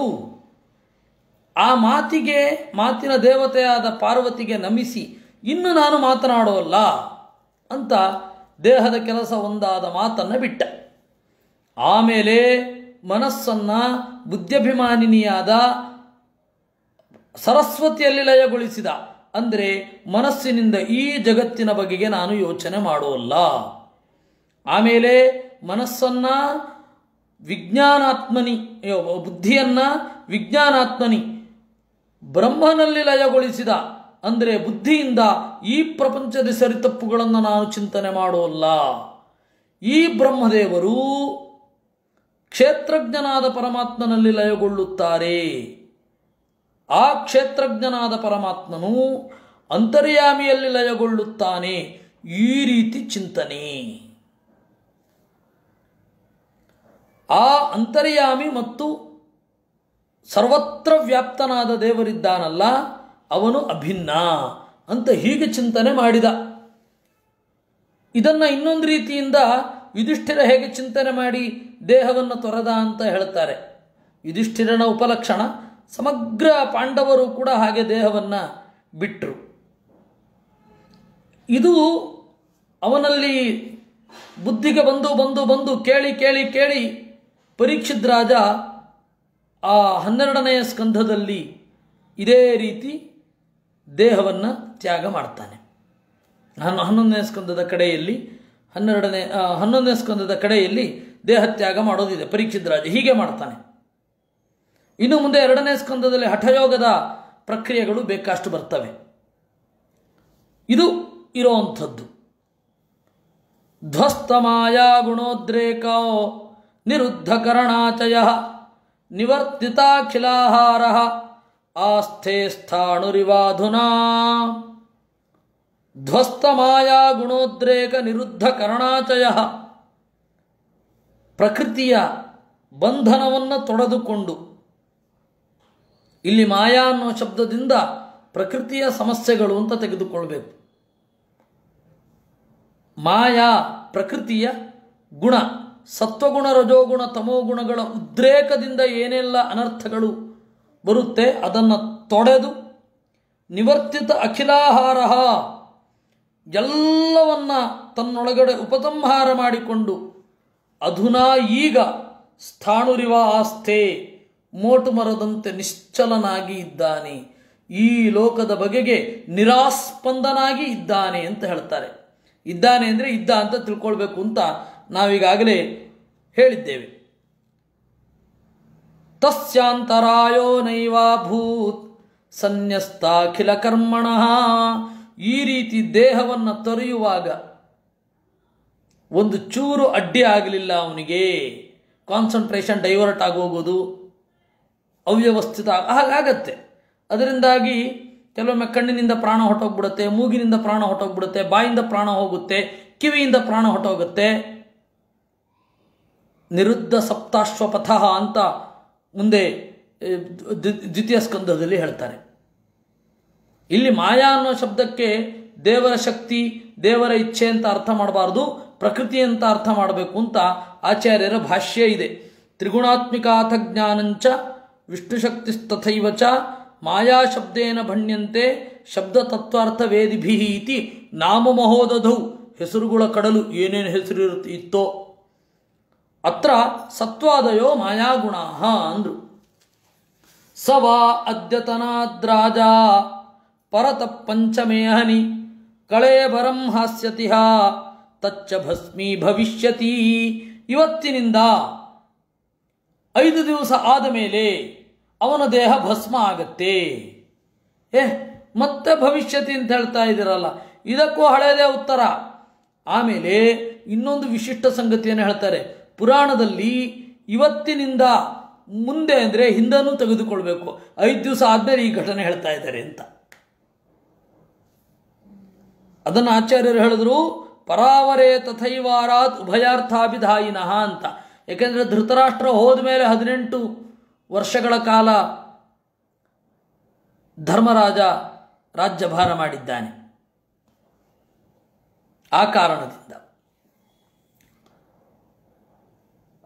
ದಹ್ಯಮಾನೇಜ್ಞಭಿರ್ದೇಹೇ ಪತ್ಯುಪತ್ನಿ ಸಹೋಟಜೆ ಬಹಿಸ್ಥಿತಾ ಪತಿಂ ಸಾಧ್ವಿ ತಮಗ್ನಿಮನುವೇಕ್ಷತಿ. ಈ ರೀತಿ ಕಾಳ್ಗಿಚ್ಚಿನ ಬೆಂಕಿ ಉರಿತಾ ಇದ್ದಾಗ ಗುಡಿಸಿಲಿನಲ್ಲಿ ಗಂಡನ ಜೊತೆಗೆಯೇ ಗಾಂಧಾರಿಯೂ ಕೂಡ ಉರಿದುರಿಯುವ ಬೆಂಕಿಯನ್ನು ಆರಾಮವಾಗಿ ಪ್ರವೇಶ ಮಾಡಿದಳು. ವಿದುರಸ್ತು ತದಾಶ್ಚರ್ಯಂ ನಿಶಾಮ್ಯ ಕುರುನಂದನಃ ಹರ್ಷಶೋಕಯುತಸ್ತಸ್ಮಾತ್ ಗಂತ ತೀರ್ಥ ನಿಷೇವಕಃ. ವಿದುರ ಇದನ್ನೆಲ್ಲ ತಿಳಿದು ಒಂದು ಕಡೆ ಅಣ್ಣ ಚೆನ್ನಾಗಿ ದೇಹತ್ಯಾಗ ಮಾಡಲಿದ್ದಾನೆ ಅಂತ ಹರ್ಷ, ಪ್ರಾಕೃತಿಕವಾದ ಸೆಳೆತದಿಂದ ಶೋಕ, ಈ ಎರಡರಿಂದಲೂ ಕೂಡಿ ತೀರ್ಥಕ್ಷೇತ್ರ ಯಾತ್ರೆ ಮಾಡ್ತಾನೇ ಇದ್ದ. ಅಂದರೆ ಅವನಿಗೆ ಇದು 26 ವರ್ಷಗಳ ಮೊದಲೇನೆ ತಿಳಿದಿತ್ತು ಅಂತ ಅರ್ಥ. 26 ವರ್ಷ ಅದಕ್ಕಿಂತ ಹಿಂದೆಯೇ ಅವನಿಗೆ ಗೊತ್ತಿತ್ತು. ಹೀಗೆ ನನ್ನ ಅಣ್ಣ ಮುಂದೆ ಸಾಯ್ತಾನೆ ಅಂತ ಇದನ್ನು ಮೊದಲೇ ಮನಗಂಡು ಒಳಗಡೆಯೇ ಹರ್ಷವನ್ನು ಶೋಕವನ್ನು ಅನುಭವಿಸ್ತಾ ಅದಕ್ಕೆ ತಯಾರು ಮಾಡಿದ ಅಣ್ಣನನ್ನು. ಈ ತರಹದ ಆ ಒಂದು ಡೆಪ್ತ್ ಬಹಳ ಕಷ್ಟ. ಮಾನಸಿಕವಾಗಿ ಇಷ್ಟು ಎತ್ತರಕ್ಕೆ ಏರೋದು ಬಹಳ ಕಷ್ಟ. ಇತ್ಯುಕ್ತ್ವಾಥಾರುಹತ್ ಸ್ವರ್ಗಂ ನಾರದ ಸಹ ತುಂಬುರುಹು ಯುಧಿಷ್ಠಿರೋ ವಚಸ್ತಸ್ತ್ಯ ಹೃದಯ ಕೃತ್ವಾ ಜಹಾಚ್ಯುಚಃ. ಇದನ್ನು ಹೇಳಿ ನಾರದರು ತುಂಬಿರುವಿನಿಂದ ಕೂಡಿ ಗಗನಕ್ಕೆ ನೆಗೆದರು, ದೇವತೆಗಳ ಲೋಕಕ್ಕೆ ತೆರಳಿದರು. ಯುಧಿಷ್ಠಿರನು ಕೂಡ ಇದನ್ನು ತಿಳಿದುಕೊಂಡು ಹೃದಯ ಕೃತ್ವ ಮನಸ್ಸಿನಲ್ಲಿ ಆಳವಾಗಿ ಅರಿತು ಶುಚಃ ಅಜಹಾತ್ ದುಃಖವನ್ನು ತೊರೆದ. ಇತಿ ಶ್ರೀಮದ್ಭಾಗವತೆ ಪ್ರಥಮಸ್ಕಂಧೆ 12ೋಧ್ಯಾಯಃ. ಸಂಪ್ರಸ್ಥಿತೆ ದ್ವಾರಕಾಯಾಂ ಜಿಷ್ಣೌ ಬಂಧು ದಿದೃಕ್ಷಯಾಂ ಜ್ಞಾತುಂ ಮಾಯಾ ಮನುಷ್ಯಸ್ಯ ವಾಸುದೇವಸ್ಯ ಚೇಹಿತಂ. ಇತ್ತ ಅದಾಗಿ ಸುಮಾರು 18 ವರ್ಷಗಳಾದ ಮೇಲಿನ ಕಥೆ. ಸೀದಾ ಅಲ್ಲಿಗೆ ಜಿಗಿತಾರೆ ಭಾಗವತದಲ್ಲಿ. ನಾವು ಆ ಜಿಗಿತವನ್ನು ಅರ್ಥ ಮಾಡಿಕೊಳ್ಬೇಕು. ಹಿಂದೆ ಹಿಂಗಟ್ಟು ಮತ್ತು ಮುಂಗಟ್ಟು ಅಂತ ಕರೀತಾ ಇದ್ರು. ಹಿಂದ್ಗಡೆಗೆ ಜಿಗಿಯೋದು, ಮುಂದ್ಗಡೆಗೆ ಜಿಗಿಯೋದು. ಚೆನ್ನಾಗಿ ಇವಾಗ back somersault front somersault ಅಂತ ಕರೀತಾರೆ ಅಷ್ಟೇ, ಇನ್ನೇನು ಇದು ವ್ಯತ್ಯಾಸ ಆಯ್ತು ಅಷ್ಟೇ. ಹಾಗೇ ನಗಿತಾ ಇದ್ರು ಗರಡಿಯವರೆಲ್ಲ. ದೊಂಬರು, ಮಲ್ಲರು, ಗರಡಿಯವರು ಸಹಜವಾದ ಪ್ರಾಕ್ಟೀಸ್ ಇದು. ಮುಂದೆ ನಗಿಯುವಷ್ಟೇ ಸಹಜವಾಗಿ ಹಿಂದೆ ನಗಿಯುವವ ಒಳ್ಳೆ ಮಲ್ಲ ಅಂತ. ಒಳ್ಳೆ ಕುಸ್ತಿಪಟು ಆಗಬೇಕಾದ್ರೆ ಹಿಂದೆ ನಗಿಯುವಷ್ಟೇ ಮುಂದೆ ನಗಿಯುವಷ್ಟೇ ದೂರ ವೇಗದಲ್ಲಿ ಹಿಂದೆಯೂ ನೆಗಿಬೇಕು ಅಂತ. ಈ ಕಥೆಯ ಒಂದು ಹಿಂಗಟ್ಟು ಮತ್ತು ಮುಂಗಟ್ಟು ನಡೀತಾ ಇರುತ್ತೆ ವೇದವ್ಯಾಸರದ್ದು. ಅದು ಅರ್ಥ ಮಾಡ್ಕೊಳ್ಬೇಕು. ಅದು ಅರ್ಥ ಮಾಡ್ಕೊಳ್ಬೇಕಾದ್ರೆ ಆಚಾರ್ಯರು ಹೇಳಿದ ಮಹಾಭಾರತ ತಾತ್ಪರ್ಯ ನಿರ್ಣಯದಲ್ಲಿ ವಿಶೇಷತಃ 9ನೇ ಅಧ್ಯಾಯದಲ್ಲಿ ನಡೆದದ್ದನ್ನು ಹೇಳಿದ್ದನ್ನು ಸೂಕ್ಷ್ಮವಾಗಿ ಗಮನಿಸಿ ಹಿಂದಕ್ಕೂ ಮುಂದಕ್ಕೂ ಸಂಚಾರ ಮಾಡ್ತಾ ಇರಬೇಕು. ಗತಿ 7 ತರಹದ ನರೇಷನ್ ಟೆಕ್ನಿಕ್ ಅದನ್ನು ತಿಳ್ಕೊಳ್ಬೇಕು. ಅದರಿಂದಾಗಿ 12 ವರ್ಷ ಮುಂದೆ ಜಿಗಿದು ಬಿಟ್ಟಿದ್ದಾರೆ ಈಗ, ಅಂದರೆ 36ನೇ ವರ್ಷ. ಸಂಪ್ರಸ್ಥಿತೆ ದ್ವಾರಕಾಯಾಂ ಜಿಷ್ಣೌ ಬಂಧು ದಿದೃಕ್ಷಯ ಜ್ಞಾತುಂ ಮಾಯಾ ಮನುಷ್ಯಸ್ಯ ವಾಸುದೇವಸ್ಯ ಚೇಹಿತಂ. ಜಿಷ್ಣೌ ಅರ್ಜುನ ಬಂಧುಗಳನ್ನು ನೋಡಲಿಕ್ಕೆ ಅಂತ ಹೇಳಿ ದ್ವಾರಕೆಗೆ ತೆರಳಿದ್ದ. ಯಾಕೆಂದರೆ ವಾಸುದೇವನ ಕೃಷ್ಣನ ಬಯಕೆಯನ್ನು ಈಡೇರಿಸಲಿಕ್ಕಾಗಿ ತಿಳ್ಕೊಳ್ಳಿಕ್ಕಾಗಿ ಅಲ್ಲಿಗೆ ಹೋಗಿದ್ದ. ವ್ಯತೀತಾ ಕತಿಚಿನ್ಮಾಸಾ ತದಾತು ಶತಶೋ ನೃಪಃ ದದರಚ ಘೋರ ರೂಪಾಣಿ ನಿಮಿತ್ತಾಣಿ ಕುರುದ್ವಃ. ವ್ಯತೀತಾ ಕತಿಚಿನ್ಮಾಸಾ, ಎಷ್ಟೋ ತಿಂಗಳುಗಳು ಕಳೆದು ಹೋದವು, ಇನ್ನೂ ಯಾಕೆ ಬರಲಿಲ್ಲ ತಮ್ಮ ಅಂತ ಹೇಳಿ ಇನ್ನು ಯಾಕ ಬರಲಿಲ್ಲ ಹಸ್ತಿನಪುರದವ ಅಂತ ಕಾಯ್ತಾ ಇದ್ದ. ಹೌದಾ? ಅಲ್ಲ ಮಾರ್ಯಾರೆ, ನೀವು ಮೌಸಲ ಪರ್ವವನ್ನು ನೋಡಿದಾಗ ಮೌಸಲ ಪರ್ವದ ಕಥೆ ಸುಮಾರು 3 ದಿವಸದ ಕಥೆ. ಆ ಮೌಸಲ ಪರ್ವಕ್ಕೂ ಮಹಾಪ್ರಸ್ಥಾನಿಕ ಪರ್ವಕ್ಕೂ ಮಧ್ಯದಲ್ಲಿ 7 ದಿವಸ ಗ್ಯಾಪ್ ಇದೆ ಅಂತ ನಮಗೆ ಕಾಣುತ್ತೆ. ನೀವೇನ್ರಿ ನೀವು ಶತಶೋನೃಪ ಅಂತೀರಾ, 16 ತಿಂಗಳ ಕಾಲದ ವ್ಯತ್ಯಾಸ ಹೇಳ್ತೀರಲ್ಲಪ್ಪ ನೀವು. ಅಂದರೆ ಆಚಾರ್ಯರು ಹೇಳಿದ್ರು ಮಾಸ ಶಬ್ದೇನ ಅಹಾನ್ಯುಚ್ಯಂತೆ ಅಂತ. ತಿಂಗಳು ಅಂತ ಹೇಳೋದು ಅದು ಅವನ ಭಾವನೆ, ಆದರೆ ಕಳೆದದ್ದು ಕೆಲವೇ ದಿನ ಅಂತ. ಸಹನ ಶಕ್ತಿ ಕಡಿಮೆ ಇದ್ದವರಿಗೆ ಕೆಲವು ನಿಮಿಷಗಳು ಕೆಲವು ಗಂಟೆಗಳ ತರಹ ತೋರುತ್ತೆ. ತಥಾಹಿ ಮಹಾಭಾರತೆ ಅಹಸ್ತು ಮಾಸ ಶಬ್ದೋಕ್ತಂ. ಮಹಾಭಾರತದಲ್ಲಿದೆ, ಅದರಿಂದಾಗಿ ಈ ರೀತಿ ಅರ್ಥ ಮಾಡಬೇಕು ಅಂದ್ರೆ 7 ದಿವಸ ಗ್ಯಾಪ್. 7 ಹಬ್ಬ ಅಂತಂದರೆ ಒಂದು 10 ದಿವಸ ಇಟ್ಕೊಳ್ರಿ, ಅದಕ್ಕಿಂತ ಜಾಸ್ತಿ ಇಲ್ಲ. ಅಹಸ್ತು ಮಾಸ ಶಬ್ದೋಕ್ತಂ ಯತ್ರ ಚಿಂತಾಯುತಂ ಭವೇತ್. ನೋಡಿ, ಸಾಪೇಕ್ಷ ಸಿದ್ಧಾಂತವನ್ನು ಅವತ್ತೇ ವೇದವ್ಯಾಸರು ಹೇಳ್ಬಿಟ್ಟಿದ್ದಾರೆ. ನಾಮ ಮಹೋದಧಿ ಅಂತ ಒಂದು ಗ್ರಂಥ. ತಿಂಗಳು ಅಂದರೆ ದಿನ ಅಂತ ಅರ್ಥ ಮಾಡಬೇಕು. ಯಾವಾಗ? ಚಿಂತೆ ಕೂಡಿದ್ದಾಗ. ಏವಂ ಸಂವತ್ಸರ ಏವಂ ವತ್ಸರ ಬಾಧ್ಯಂಚ ವಿಪರೀತೆ ವಿಪರ್ಯಯ. ಈ ರೀತಿ ಅರ್ಥ ಮಾಡಬೇಕು. ಯಾಕೆಂದರೆ ಸಂತೋಷದಿಂದ ಕೂಡಿದ್ದಾಗ 2 ನಿಮಿಷ ಅಷ್ಟೇ ಅಂತಾರೆ, ಆದರೆ ಇಲ್ಲಿ 2 ಗಂಟೆ ಆಗೋಗಿರುತ್ತೆ. ಆ ಪ್ರಮ್ಲೋಚ ಮತ್ತು ಕಂಡು ಅಂತನ್ನುವವರ ಕಥೆ ಗೊತ್ತಲ್ಲ ನಿಮಗೆ. ಕಂಡು ಅಂತನ್ನುವ ಒಬ್ಬ ಋಷಿ ತಪಸ್ ಮಾಡ್ತಾ ಇದ್ದ. ಕೆಡಿಸ್ಲಿಕ್ಕೆ ಅಂತ ಪ್ರಮ್ಲೋಚ ಬಂದ್ಲು. ಪ್ರಮ್ಲೋಚ ಅಂತ ಒಬ್ಬಳು ಅಪ್ಸರೆ. ಪ್ರಮ್ಲೋಚ ಬಂದ್ಲು. ಅವನ ಮೇಲೆ ಎಷ್ಟು ಮೋಡಿ ಮಾಡಿದ್ಲು ಅಂತಂದರೆ ಎಷ್ಟೋ 1000 ವರ್ಷ ಕಳೆದು ಬಿಟ್ಟಿದ್ದ. ಒಂದು ಸರ್ತಿ ಸಂಜೆ ಗಡಿಬಿಡಿಯಲ್ಲಿ ತಯಾರಾಗ್ತಾ ಇದ್ದ. ಪ್ರಮ್ಲೋಚೆ ಎಲ್ಲಿಗೆ ಹೋಗ್ತಾ ಇದೆಯಪ್ಪ ಅಂತಂದ್ಲು. ಏನಿಲ್ಲ, ಸಂಧ್ಯಾ ವಂದನೆ ಲೇಟಾಗಿ ಹೋಗ್ತಾ ಇದೆ ಅಂದ. ಎಷ್ಟು ಸಂಜೆ ಕಳೀತು ಗೊತ್ತೇನೋ, 1000 ವರ್ಷ ಕಳೆದೋಯ್ತು ಕಣಯ್ಯ ಅಂತಂದ್ಲು. ಛೇ ಅಂತ ತನ್ನ ಬಗ್ಗೆ ನಾಚಿಕೊಂಡ ಅವನು. ಈ ಕಂಡು ತನ್ನಲ್ಲಿ ಹಾಕಿದ ರೇತಸ್ಸನ್ನು ಅವಳು ಗಿಡಗಳ ಮೇಲೆ ಕೇಸರ ರೂಪದಲ್ಲಿ ತೂರಿಬಿಟ್ಲು. ಆಗ ಗಿಡಗಳಿಂದ ಒಬ್ಬಳು ಮಗಳು ಹುಟ್ಟಿದಳು. ಅವಳ ಹೆಸರೇ ಮಾರಿಷಾ ಅಂತ. ವೃಕ್ಷಗಳ ಮಗಳು ಅವಳು.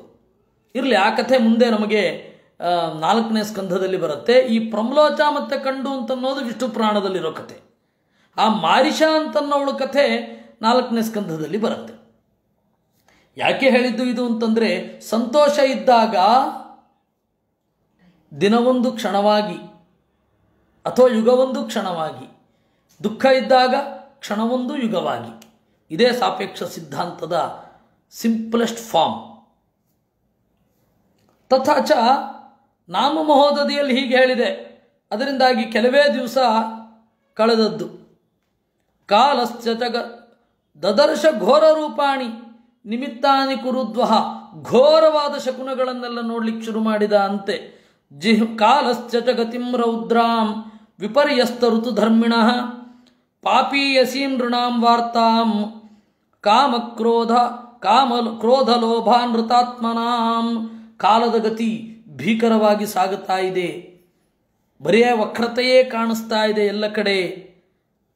ಮನುಷ್ಯರ ವಾರ್ತೆ ನಡತೆಗಳು ಪಾಪಿಷ್ಠವಾಗಿ ಹೋಗಿವೆ.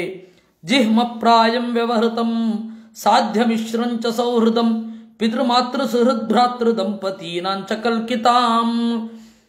ಕಲಿಯುಗದ ಮುಂದಿನ ದಿನಗಳಲ್ಲಿ ತೀರಾ ವಕ್ರವಾಗತ್ತೆ ನಡೆ. ಪ್ರಯೋಜನ ಇದ್ದರೆ ಮಾತ್ರ ಗೆಳೆತನ ಅನ್ನುವ ಭಾವನೆ ಬರುತ್ತೆ.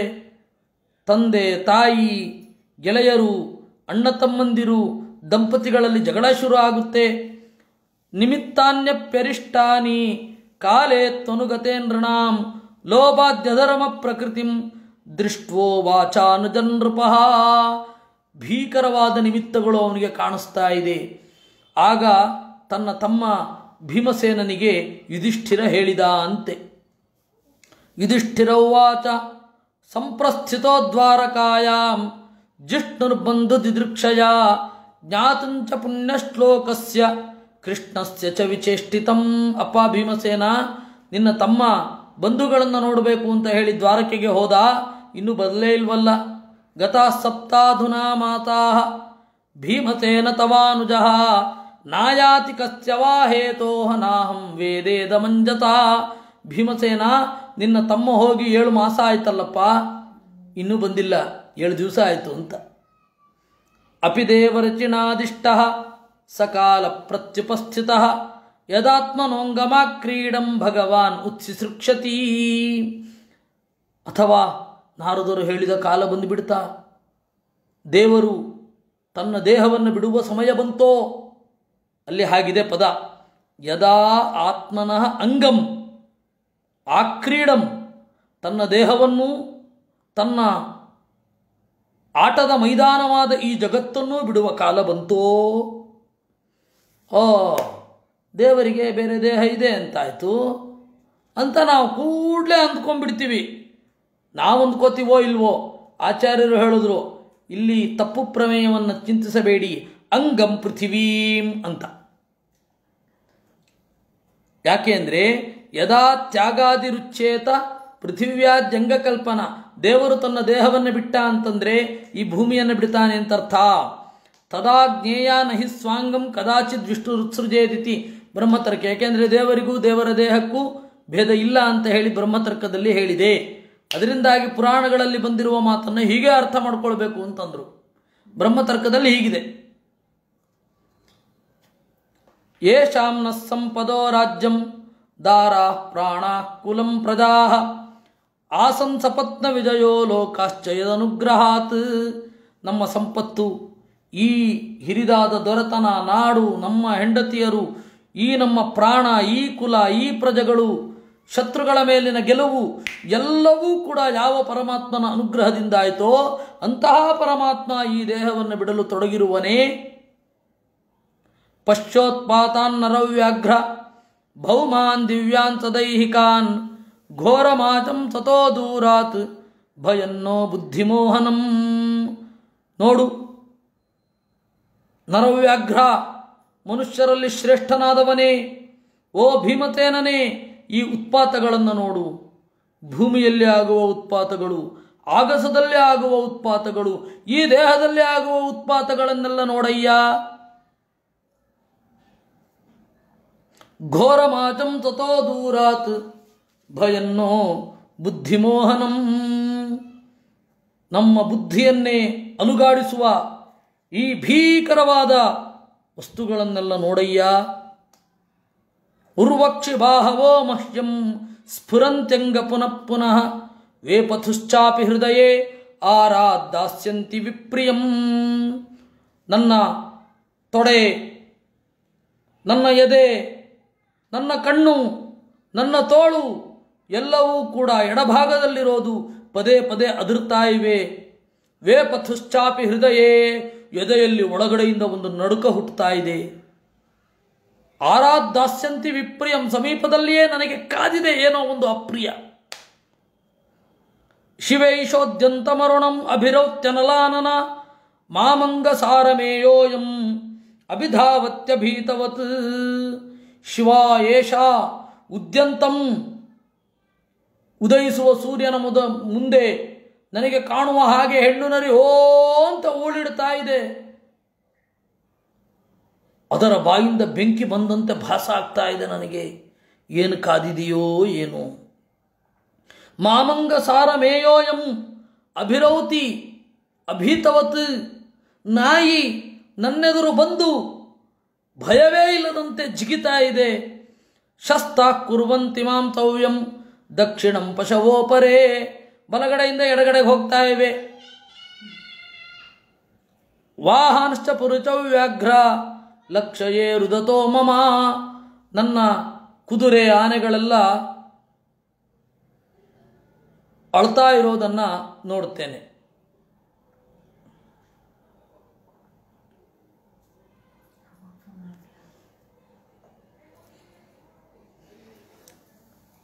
ಮೃತ್ಯುದೂತಕ್ಕಪೋತೋಗ್ನೌ ಉಲೂಕಃ ಹೇಳ್ಬಿಟ್ಟು ಕಟ್ ಮಾಡು. ಉಲೂಕಃ ಕಂಪಯನ್ಮನಃ ಪ್ರತ್ಯುಲೂಕಶ್ಚ ಹುಂಕಾರೈಃ ಅನಿದ್ರೌ ಶೂನ್ಯಮಿಚ್ಛತಃ. ಮೃತ್ಯುದೂತಃ ಪಾರಿವಾಳ ನನಗೆ ಕನಸಿನಲ್ಲಿ ಬೆಂಕಿಯಲ್ಲಿ ಕಾಲಿಡುವಂತೆ ತೋರ್ತಾ ಇದೆ. ಅಂದರೆ ಬೆಂಕಿಯ ಮೇಲೆ ಪಾರಿವಾಳ ಹಾದುಕೊಂಡು ಹೋದರೆ ಅದು ತೀರಾ ಕೆಟ್ಟ ಸೂಚನೆ. ಅಭಿರೌತಿ ಅನಲಾನನ ಧೂಮ್ರಾದಿಶ ಪರಿಧಯ ಕಂಪತೆ ಭೂಸ್ಸಹಾದ್ರಿಭಿಃ ಪ್ರತ್ಯುಲೂಕಶ್ಚ ಹುಂಕಾರೈಃ ವಿನಿದ್ರೌ ಶೂನ್ಯಮಿಚ್ಛತಃ. ಗೂಬೆ ಘೂತ್ಕರಿಸ್ತಾ ಇದೆ. ಅಗ್ನೌ ಪದಂ ಕರೋತಿ ಅಂತ ಹೇಳಿ ಒಂದು ಮಾತಿದೆ ವೇದದಲ್ಲಿ. ಯದು ಲೂಕೋ ವದತಿ ಮೋಘಮೇ ತದ್ಯತ್ ಕಪೋತ ಪದಮಗ್ನೌ ಕೃಣೋತಿ ಇತಿ ಶ್ರುತಿ. ಗೂಬೆ ಕನಸಿನಲ್ಲಿ ಬಂದು ಘೂತ್ಕರಿಸಿದರೆ ನೀನು ಮಾಡುವ ಒಳ್ಳೆಯ ಕೆಲಸಗಳೆಲ್ಲ ವ್ಯರ್ಥ ಆಗತ್ತೆ ಅಂತ. ಇನ್ನು ಬೆಂಕಿಯ ನಡುವೆ ಪಾರಿವಾಳ ಹಾದು ಹೋದರೆ ಸಾವಿನ ಮುನ್ಸೂಚನೆ. ಅದು ಸಾವು ಅಂತಲ್ಲ, ಅತ್ಯಂತ ಅನಿಷ್ಟ ಆಗಿದ್ದರ ಮುನ್ಸೂಚನೆ. ಶಿವೈ ಧೂಮ್ರಾದಿಜ ಪರಿಧಯ ಕಂಪತೆ ಭೂಸ್ಸಹಾದ್ರಿಭಿಃ ನಿರ್ಘಾತಶ್ಚ ಮಹಾನ್ಸ್ತಾತ ಸಾಕಂಚಸ್ತನಯಿತ್ನುಭಿಃ. ಎಲ್ಲ ದಿಕ್ಕುಗಳಲ್ಲಿ ಹೊಗೆ ಹಾಕಿದ ಹಾಗೆ ಕಂಪತೆ ಭೂಸ್ಸಹಾದ್ರಿಭಿಃ, ನನಗೊಬ್ಬನಿಗೆ ಮಾತ್ರ ಭೂಮಿ ಗಡಗಡ ಗಡಗಡ ನಡುಗುವ ಹಾಗೆ ಆಗ್ತಾ ಇದೆ. ವಾಯುರ್ವಾತಿ ಖರಸ್ಪರ್ಶಃ ರಜಸಾ ವಿಸೃಜನಸ್ತಮಃ ಅಸೃಗ್ವರ್ಷಂತಿ ಜಲದಾಹ ಬೀಭತ್ಸಮಿವ ಸರ್ವತಃ. ಗಾಳಿ ಬೀಸ್ತಾ ಇದೆ, ಒರಟಾಗಿ ಗಾಳಿ ಬೀಸ್ತಾ ಇದೆ. ಯಾಕೆಂದರೆ ಎಲ್ಲ ಧೂಳುಗಳು ಬಂದು ನನ್ನ ಮೇಲೆ ಆಕ್ರಮಣ ಮಾಡ್ತಾ ಇವೆ. ಅಸೃಗ್ವರ್ಷಂತಿ ಜಲದಾಹ, ಮೋಡಗಳು ರಕ್ತ ಸುರಿಯುವಂತೆ ಆಗ್ತಾ ಇದೆ. ಎಲ್ಲ ಕಡೆ ಬೀಭತ್ಸ. ಸೂರ್ಯಂ ಹತಪ್ರಭಂ ಪಶ್ಯ ಗ್ರಹಮರ್ದಂ ಮಿಥೋ ದಿವಿ ಸಸಂಕುಲೇತು ಭಗಣೆ ಜ್ವಲಿತೆ ಇವರೋದಸಿ. ಸೂರ್ಯನನ್ನು ನೋಡಿದ್ರೆ ಪ್ರಭೆಯೇ ಇಲ್ಲದಂತೆ ಕಾಣ್ತಾ ಇದೆ. ಆಕಾಶದಲ್ಲಿ ಗ್ರಹಗಳ ತಾಕಲಾಟ ಆಗ್ತಾ ಇದೆ. ನಕ್ಷತ್ರಗಳೆಲ್ಲ ಕೂಡಿದಾಗ ಆಕಾಶಕ್ಕೆ ಬೆಂಕಿ ಹೊತ್ಕೊಂಡಂತೆ ಆಗ್ತಾ ಇದೆ. ನದ್ಯೋ ನದಾಶ್ಚಕ್ಷುಭಿತಾ ಸರಾಂಸಿ ಚ ಮನಾಂಸಿ ಚ ನಜ್ವಲತ್ಯಗ್ನಿರಾಜ್ಯೇನ ಕಾಲೋಯಂ ಕಿಂ ವಿಧಾಸ್ಯತಿ. ನದಿಗಳು ನದಗಳು ಒಣಗುತ್ತಾ ಇವೆ. ಸರೋವರಗಳು ಮನಸ್ಸುಗಳು ಸಂಕಟ ಪಡ್ತಾ ಇವೆ. ನಜ್ವಲತ್ಯಗ್ನಿರಾಜ್ಯೇನ, ಹೋಮ ಮಾಡಿದರೆ ಅಗ್ನಿಗೆ ತುಪ್ಪ ಹಾಕಿದರೆ ಅಗ್ನಿ ಉರಿತಾ ಇಲ್ಲ. ಛೇ, ಏನಾಗುತ್ತೋ ಏನೋ. ನಪಿಬಂತಿ ಸ್ತನಂ ವತ್ಸಾಹ ನದುಶ್ಚಂತಿ ಚ ಮಾತರಃ. ಕರುಗಳು ಹಾಲನ್ನು ಕುಡಿತಾ ಇಲ್ಲ. ಹಸುಗಳು ಚೆನ್ನಾಗಿ ಹಾಲು ಕರಿತಾ ಇಲ್ಲ. ಹಸುಗಳೆಲ್ಲ ಅಳುಮೋರೆಯಿಂದ ನನ್ನನ್ನು ನೋಡದ ಹಾಗೆ ಆಗ್ತಾ ಇದೆ. ಎತ್ತು ಸಂತಸದಿಂದಿಲ್ಲ. ದೇವತಾ ಪ್ರತಿಮೆಗಳೆಲ್ಲ ಅತ್ತಂತೆ ಕಾಣ್ತಾ ಇದೆ. ದೇವತಾ ಪ್ರತಿಮೆಗಳೆಲ್ಲ ಹತ್ತರೆ ಏನೋ ಭಾರಿ ಪ್ರಾಬ್ಲಮ್ ಇದೆ ಅಂತ. ದೈವತಾನಿರುದಂತೀವ ಸ್ವಿದ್ಯಂತಿ ಪ್ರಚಲಂತಿ ಚ, ಬೆವರು ಸುರಿತಾ ಇರುವಂತೆ ಕಾಣ್ತಾ ಇದೆ. ಪ್ರಚಲಂತಿ ಚ, ಗಡಗಡ ನಡುಗುವಂತೆ. ಇಮೇ ದನಪದಾಗ್ರಾಮಾ ಪುರೋದ್ಯಾನಾಕರಾಶ್ರಮಾ ಭ್ರಷ್ಟಶ್ರಿಯೋ ನಿರಾನಂದಾ ಕಿಮಘಂ ದರ್ಶಯಂತಿನಃ. ಈ ಹಳ್ಳಿಗಳು, ಈ ಪಟ್ಟಣ, ಉದ್ಯಾನ, ಗಣಿ, ಆಶ್ರಮಗಳು ಎಲ್ಲವೂ ಕಾಂತಿ ಕಳ್ಕೊಂಡಿದೆ. ಅಂದುಕೊಳ್ತೇನೆ ದೇವರು ಸದ್ಯದಲ್ಲಿಯೇ ಈ ಭೂಮಿಯನ್ನು ಬಿಟ್ಟು ಹೋಗುತ್ತಾನೆ ಅಂತ. ಇತಿ ಚಿಂತಯತಸ್ತಸ್ಯ ದೃಷ್ಟಾರಿಷ್ಟೇನ ಚೇತಸಾ ರಾಜ್ಞ ಪ್ರತ್ಯಾಗಮದ್ ಬ್ರಹ್ಮನ್ ಯದು ಪುರಿಯಃ ಕಪಿಧ್ವಜ. ಈ ರೀತಿ ಯೋಚನೆ ಮಾಡುವಾಗ ಅರ್ಜುನ ದ್ವಾರಕೆಯಿಂದ ಬಂದ. ತಂಪಾದಯೋರ್ನಿಪತಿತಮಥಾ ಪೂರ್ವಮತಾತುರಂ ಅಧೋವದನಮಬ್ಬಿಂದೂನ್ ಮುಂಚಂತಂ ನಯನಾಬ್ಜಯೋ. ಕಾಲಿಗೆ ಬಿದ್ದ ಅಂತೆ ಅರ್ಜುನ. ಈ ಸ್ಥಿತಿಯಲ್ಲಿ ಅರ್ಜುನನನ್ನು ಯಾವತ್ತೂ ಧರ್ಮರಾಜ ನೋಡಿರಲಿಲ್ಲ. ದಳದಳ ಕಣ್ಣಲ್ಲಿ ನೀರು. ವಿಲೋಕ್ಯೋದ್ವಿಗ್ನ ಹೃದಯ ವಿಚ್ಛಾಯ ಮನುಜನ್ ನೃಪಃ ಪೃಚ್ಛತಿ ಸ್ಮ ಸಹೃನ್ಮಧ್ಯೆ ಸಂಸ್ಮರನ್ನಾರದೇರಿತಂ. ಆಗ ಉದ್ವಿಗ್ನನಾಗಿ ಕಳೆಯನ್ನೇ ಕಳೆದುಕೊಂಡ ಅರ್ಜುನನನ್ನು ಕುರಿತು ಮಾತನಾಡುವಾಗ ನಾರದರ ಎಚ್ಚರಿಕೆ ಮನಸ್ಸಿನಲ್ಲಿ ತಿರುಗುತ್ತಾ ಇತ್ತು. ಧರ್ಮರಾಜನಿಗೆ ಏನು ಕೇಳಿದ ಅನ್ನೋದನ್ನು ನಾಳೆ ನಾವು ನೋಡೋಣ. ಈ ತನಕ ಮಾಡಿದ ಏನು ಭಾಗವತದ ಚಿಂತನೆ ಇದೆ, ಇದರಿಂದ ದೇವರು ಪ್ರೀತನಾಗಲಿ. ಈ ಶ್ರಾವಣ ಯಜ್ಞದಲ್ಲಿ ಸಲ್ಲಿಸಿರುವ ಹವಿಯನ್ನು ದೇವರು ಸ್ವೀಕರಿಸಲಿ ಅಂತ ಎಲ್ಲರೂ ಪ್ರಾರ್ಥನೆ ಮಾಡೋಣ. ಕೃಷ್ಣಾರ್ಪಣಮಸ್ತು. ಅನೇನ ಭಾವಿ ಯತ್ ಪುಣ್ಯಂ ತದಾಪ್ನೋತು ಪಿತಾಮಮ.